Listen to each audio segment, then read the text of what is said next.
Thanks so much for joining us. We've invited back Ben Berkowitz from SeeClickFix here in New Haven. Thank you so much for coming back. Changing communities everywhere for the better. You started out, is it 10 years ago now? It's longer than that. Longer than that. I think it's almost 13 years. 13 years when you were just a wee child. A wee baby. And you started out with the concept of what? So we just wanted a way to publicly document things that were broken in the public space to local government so that they could be fixed faster. I think it started with graffiti on my neighbor's building here on State Street. And did the light bulb go off then? Yeah. Yeah, the light bulb went off while reporting and trying to leave a message for New Haven City Hall. And the moment was like, oh man, this is never gonna get fixed, right? And I bet my neighbors have reported the same thing, so what if there was a way where we could publicly document these things and make them actionable so that we could see what it, you know, when things were resolved. 13 years later, you're now global. Yeah. How many countries? The platform's used all over the world. In the last few years, we've really focused in on North America and solving the problems more deeply for the local governments that we work with. So we've gone from being just the front end that the citizens use to communicate with the government to really being an internal operations platform for really large cities to be able to resolve and communicate on those issues. All these years later, do people know who you are when you come to that city? You have such a big name now. When you started out, it was like, what? What? SeeClickFix, what? Now, when you walk in the door, they go, yeah, we know who you are. Yeah, I think that is for the most part true. I mean, there's still probably a sizable group of people who are relatively new in government and don't yet know about SeeClickFix.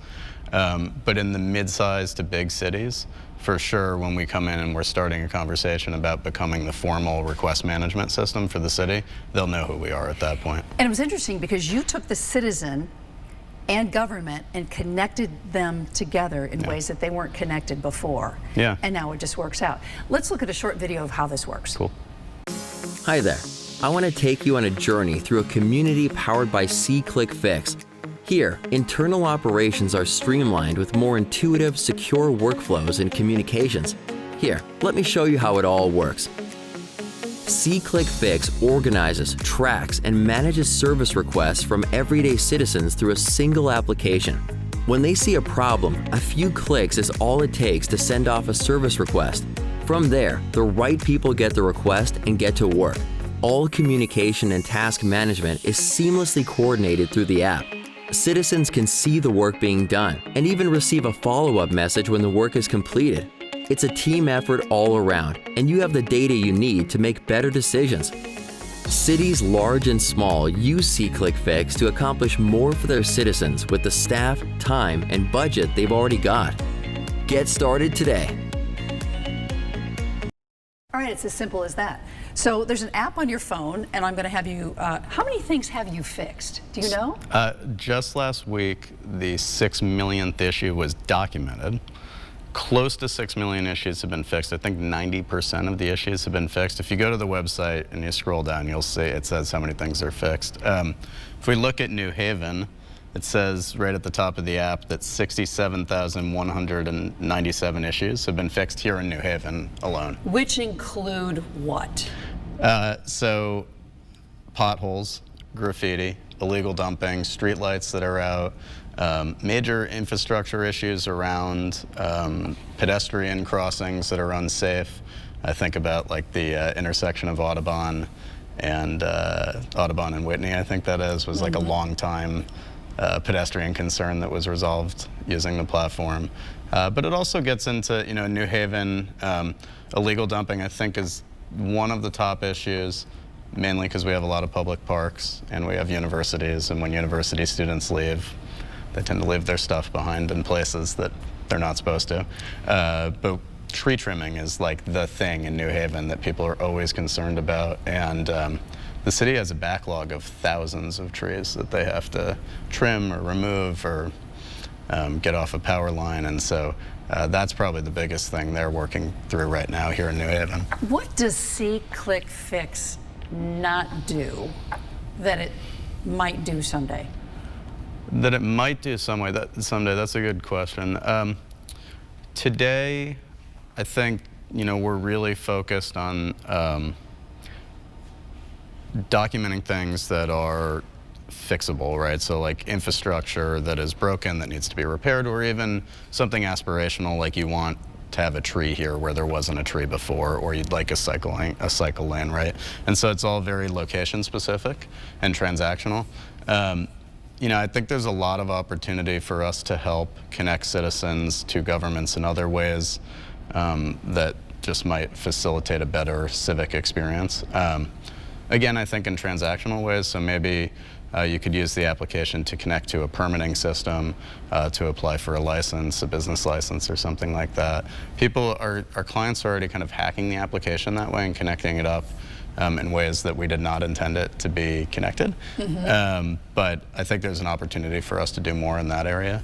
Right now, the primary interaction with See-Click-Fix between a citizen and the government is really around things that can be fixed, but there's so much more you can do with your local government. And as if you open the application, you can see that the city has added all sorts of what we call mobile buttons to the app. Can we see that on this app? Yeah, you can see it on the app. So all right. If you were to go to the place here in New Haven, so you can see there's a link to the city's, to the mayor's website, to the alders, information about the street sweeping program. One of the things we've done recently is created the ability to sign up for location-based notices, so that if your trash day is going to be changed because it's Martin Luther King Day, as an example, you'll get a notification, in-app push notification saying, hey, just a reminder, trash is going to change. But Public Works has used it for really neat things as well, like encouraging people to donate toys at Christmas to the Public Works toy drive. And so I think there's this whole, I joke around that potholes are the gateway drug to civic engagement, right? And like, I think there's this... But it's kind of true, right? Yeah, there's a huge opportunity once we have people historically in, last 50 years have lost trust in their government, including local government. I think we've been involved in showing that it's not hard to turn that trust around in a positive direction, as long as you're kind of providing these actionable feedback loops saying, hey, we fixed it, we're going to fix it, we can't fix it, we don't have the resources, right? Well, Any you're of holding those people things. accountable. Right. What's the response time to somebody who says, look, there's a pothole or there's a tree that has to come down? It depends. It depends on the city. I know that in New Haven, they typically fix potholes pretty quickly, like under a week. But if you're talking about a tree trimming issue, it could be over a year. And that, that's the kind of thing that I'm sure the Parks Department is hearing about, but they're under-resourced. I mean, they have all the reports from See-Click-Fix to say, this is the volume of requests we got this year, this is the backlog we had from last year, and they're tracking their budget. They know how many people they have, but the New Haven Parks Department is not like on other cities where, for a variety of reasons related to the cost and the increasing cost in local government, has had to reduce staff dramatically. I'm sure when you built this platform, you had competition. How did you rise above it? Because everybody's always nipping at everybody's heels. Yeah, well, that we had. So when we built See-Click-Fix, there actually was no competition. Competition was apathy or a city web form, right?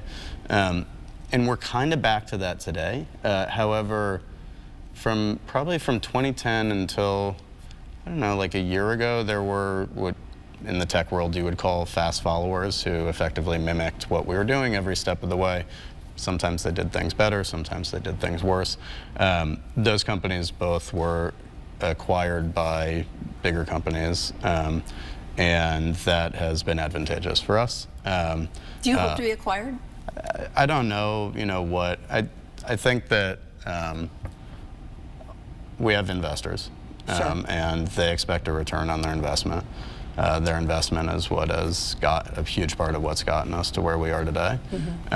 And I'm in the driver's seat of where we take it. And so, if we were to be acquired, I would want to make sure that it was at a time and with a company where it would make See-Click-Fix bigger. Because it's your baby. Yeah, it's my baby. So it has to be about making it bigger than, and I think it's solving a really important problem. And so I think when we think about exit, we think about it not just from a financial impact to the investors. I have a fiduciary obligation to do that, right?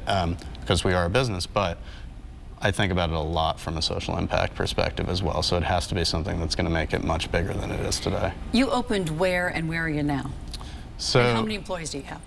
I think we have 35 employees right now, maybe a little less. They are a mix of sales and marketing, research and development, which is the product and engineering folks, and then kind of finance and operations folks. And it's kind of an even split between the sales, marketing, and operations and the research and development. So you moved 2 or 3 times? So physically? Yeah. Yeah, so the first place Was like a closet or a small? Yeah, we were at Miles Lassiter's dinner table. And then the Town Green Special Services District and Ginny Kozlowski, I think, took me in because they saw me working at a coffee shop, which in 2008, like, that wasn't cool, right? Now, that's where you should work, I think, if you're a small company or a co-working space, right? So I guess I was just at a place working in a coffee shop, so they said, hey, we have space, come on in. So that was a room? Yeah, it was the room. It's one of the little markets around the corner now. And then I was in there for a month, and then we moved the office to 746 Chapel. And we had to take it sight unseen with all the furniture in it. We finally, I think, got rid of the last of the orphaned furniture last year when we moved from, so 746, we expanded to 2 floors, we renovated, and then we moved to 770 Chapel, which is in the middle of the block. And it's been amazing. We renovated 2 old department stores on the 3rd floor of 770 Chapel. I don't think they had been occupied since maybe the 60s. Wow. The front of the back. Which department store, Macy's? Or? No, it was Stanley, I think. Oh, okay. Stanley is one of them. You wouldn't even know it. I mean, it's like really an old department store. It was like, I think, shuttered before Kresge's shuttered. And, I forget the other one, though. The Stanley and then something else. Yeah, it was actually temporary City Hall. Part of that building, though not where we are, was temporary City Hall in the early 90s when they were renovating. So that always feels appropriate. And you can still see DeStefano's name tag is on the 4th floor. Former mayor. Well, Yeah. but he was CAO at the time, Chief Administrative Officer. He was not mayor yet. John Daniels was mayor. Interesting. Yeah. This goes back 30 years or so. Yeah. When I first came to this market. Yeah. So do you ever say to yourself, wow, I have built something really huge that's making a social impact in so many different ways, and did you think this was going to happen? I mean, because when you're toiling away in a coffee shop in 2008, you're thinking, what am I doing? Where is this going? Yeah, I don't know. I'm one of those people that I don't set a lot of expectations for myself long term, though I did have an idea. I had like a big idea, So you right? had a business plan or no? Early on, no. We didn't even know if it was going to be a business. Sure. Yeah. Yeah.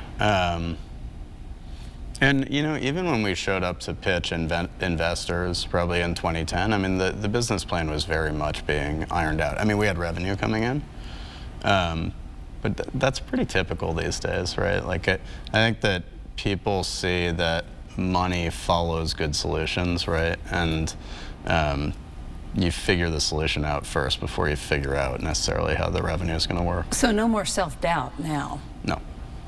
It's just we build something else. Yeah, it's that balance of how do you stay the course and do the thing you're doing really well, better every day, and how do you do a little bit more or a lot more, and how much risk do you take on? Yeah. Proudest thing with C-Click-Fix? Oh, the proudest thing with C-Click-Fix. That is a really hard question, though. I think I'd sum it up by saying that I know that we have fundamentally created a level of trust with some group of people that did not exist before, right? Between citizens and government. With the users, there's been a number of objective studies on the users of C-Click-Fix and how they think about their government. And so holistically feeling like we have made some difference in civic trust, that feels really meaningful at this moment in history when this will be the one news story about civic trust like on the internet today, Yeah, right? exactly. Like maybe for the week, right? And was like, that the original name that you started out with, See Click Fix, or did you go through a whole bunch of names? in that first dinner table conversation, there were a bunch of names. Miles, I think, came up with See Click Fix. I wanted to call it Little Brother. Little Brother? Yeah, that was my. As in like Big Brother, Little exactly, Brother. right, Okay. yeah. As in like the And he said antithesis no. of big government. Yeah, because we didn't want to be appear that Yeah. combative with government. Well, See Click Fix works. Yeah, way better name. Way better name than Little Brother. It absolutely works. So yeah. what are we going to, in 5 years when you come back to the table, what's going to be happening, do you think? That's a good question. I think we're going to start to grow into a lot more communities. How many are you in now? We are the primary service request interface for close to 400. 400 cities across the U.S.? Yeah, and a little bit, like I think there's 14 or something in Canada, some internationally, not a ton. And then it's being used in lots of communities freely, but this is the place where, when I say the 400 cities, those are cities where they say this is the primary way that you communicate. That's with the pretty government. cool, And right? that's kind of the goal, right? Yeah. Do you ever kind of go, attaboy, Ben? Usually when I'm skateboarding, I do that because that feels more challenging and scary at this point. Right. So that's And who's the thing. asked you to talk that says, hey, Ben Berkowitz built this thing and we should have him here? What's the biggest, coolest place I you've don't know. spoken? That's a good question. I think I've been like hiding a little bit. You can't hide. I know, but I got kids and I don't want to travel that much anymore. Well, so where have you spoken that was like, wow, that was great? Oh, that's a good question. The White House was exciting. Okay, under Yeah. which administration? The previous one. Okay. Yeah. Barack Obama? Yeah. And did he shake your hand and go? Oh, he wasn't there. That would have been amazing. I've never That met would have been Barack amazing. Obama. Yeah. So you spoke at the White House. Yeah. Where else? I've spoken at the World Bank a few times. That's pretty cool. Especially because at the World Bank they have looked at See Click Fix through the lens of how do we apply this to other kind of infrastructure issues in developing countries. And Do you that's exciting. license what they do? So if somebody uses that same platform? No, if we're a fit, we'll sell the back end of the software to them, and if not, we'll just, if it can make the world a better place, let's do that. That's so cool. World Bank, the Yeah. White House. State Department. So those are, Those are daunting places Yeah. to speak, That right? was cool. Hillary was the Secretary of State then too, and that was very cool. All right, so you're kind of mixing it So she up was with- there. Yeah. Yeah. Well, we're really proud of you that you built this in New Haven, Thank you. and we Yeah, appreciate it. I love and it here. I can't wait to see what you do next. Yeah. All right, Ben, thanks Awesome. so much. Thanks for having me. Appreciate it.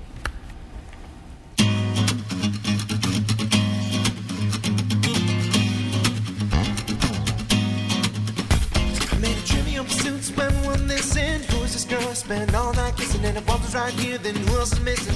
Got a little sidetracked if I'm so wishing I could find the keys to the door, but it's also a metaphor. Things keep locked in the grocery store of my mind. Just to save time, I'll skip right ahead to the last ride.